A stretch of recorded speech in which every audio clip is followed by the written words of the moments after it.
Assalamualaikum warahmatullahi wabarakatuh. Halo semuanya, selamat siang. Perkenalkan, nama saya Kartika Sari, mahasiswi dari Perbanas Institute. Pada hari ini, saya akan mempresentasikan tentang peran, fungsi, kualifikasi, dan prospek karir dari internal auditor. Sebelum masuk ke dalam materi, saya akan menjelaskan apa sih definisi dari internal auditor. Audit internal adalah pemeriksaan yang dikerjakan oleh mereka yang berasal dari bagian internal audit perusahaan untuk memeriksa catatan akuntansi dan keuangan perusahaan, termasuk ketaatan perusahaan dalam menjalankan manajemen yang berlaku. Menurut redefinisi oleh The Institute of Internal Auditor atau IIA, internal audit adalah suatu aktivitas independen yang memberikan jaminan keyakinan serta konsultasi yang dirancang untuk memberikan suatu nilai tambah serta meningkatkan kegiatan operasi organisasi. Internal auditing membantu organisasi dalam usaha mencapai tujuannya dengan cara memberikan suatu pendekatan disiplin yang sistematis untuk mengevaluasi dan meningkatkan keefektifan manajemen risiko, pengendalian, dan proses pengaturan dan pengelolaan organisasi. Bagi sebagian orang, mungkin kata audit terdengar menakutkan dan profesi auditor mungkin terkesan galak. Profesi auditor memiliki peran yang penting dalam membangun tata kelola yang baik bagi organisasi, memperbaiki manajemen risiko, dan meningkatkan pengendalian internal. Auditor dalam suatu organisasi tidak melulu berasal dari pihak independen di luar organisasi, tetapi terdapat pula auditor yang merupakan pegawai atau karyawan dari organisasi yang bersangkutan, yang disebut sebagai auditor internal. Bagaimanakah peran internal auditor? Pada awal keberadaannya sekitar tahun 1940-an, auditor internal dianggap berorientasi untuk mencari-cari kesalahan auditi, atau biasa dikenal dengan istilah watchdog. Peran auditor internal sebagai watchdog bertujuan untuk melakukan audit kepatuhan atau compliance audit dan berfokus pada penyimpangan, kesalahan, dan kecurangan pada organisasi.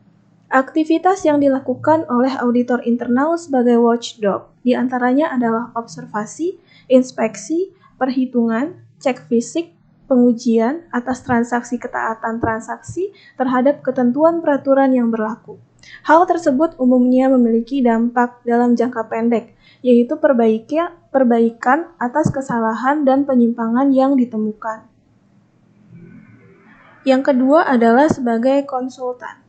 Seiring perkembangan waktu, peran auditor internal mengalami perluasan, yaitu sebagai konsultan. Hal tersebut berlangsung sekitar tahun 1970-an. Auditor internal sebagai konsultan diharapkan dapat memberikan nasihat dalam hal penggunaan sumber daya dalam organisasi yang nantinya akan membantu meningkatkan operasional organisasi. Umumnya, hal ini akan memberikan dampak jangka menengah bagi organisasi berupa peningkatan efektivitas dan efisiensi organisasi. Audit yang dilakukan merupakan audit operasional yang bertujuan untuk meyakini apakah organisasi telah memanfaatkan sumber daya yang dimiliki secara efektif, efisien, dan ekonomis sehingga dapat dinilai apakah organisasi telah menjalankan aktivitas yang mengarah pada pencapaian tujuan organisasi. Yang ketiga adalah sebagai katalis. Sekitar tahun 1990-an, terjadi perkembangan peran auditor internal, yaitu sebagai katalis. Peran auditor sebagai katalis berkaitan dengan kegiatan penjaminan kualitas atau quality assurance untuk meyakinkan bahwa aktivitas yang dijalankan oleh organisasi telah menghasilkan output yang diperlukan oleh penggunanya. Pemberian quality assurance diharapkan memberikan dampak jangka panjang terkait tujuan organisasi, yaitu memenuhi ekspektasi stakeholders. Perubahan paradigma auditor internal dari waktu ke waktu tidak berarti meninggalkan peran auditor yang lama, tetapi justru memperluas peran auditor. Kini, auditor internal berperan sebagai watchdog, konsultan, dan katalis sekaligus. Berikutnya adalah fungsi dari internal auditor. Menurut Sawyer, fungsi audit internal adalah untuk memeriksa dan mengevaluasi aktivitas-aktivitas perusahaan. Dalam perusahaan, audit internal dapat berfokus pada manajemen risiko, proses pengamanan aktiva, atau bahkan mempertahankan kepatuhan terhadap peraturan. Fokus audit internal juga tergantung dari banyaknya departemen bisnis yang ada dalam perusahaan.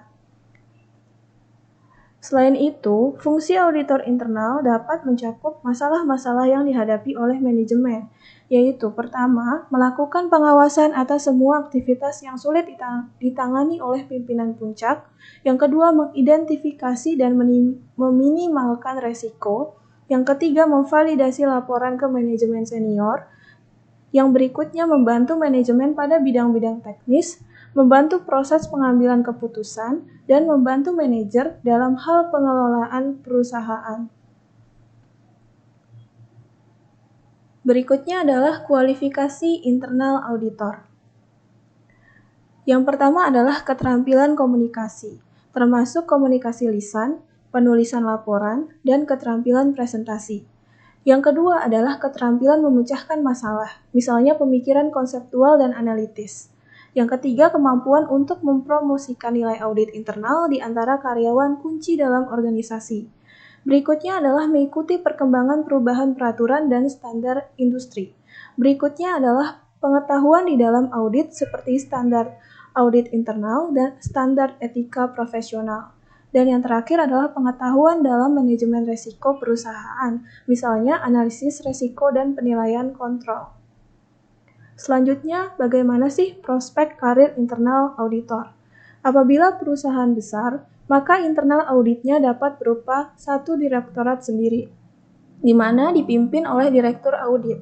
Untuk perusahaan skala menengah sampai level manajer, dimulai sebagai internal audit staff. Maka dalam beberapa tahun, apabila pekerjaannya baik, dapat dipromosikan menjadi supervisor audit dan kemudian manajer audit. Apabila Anda terus menekuni profesi ini, maka tidak menutup kemungkinan bahwa Anda akan menjadi direktur audit. Demikian presentasi yang dapat saya sampaikan. Kurang lebihnya, mohon maaf. Terima kasih. Wassalamualaikum warahmatullahi wabarakatuh.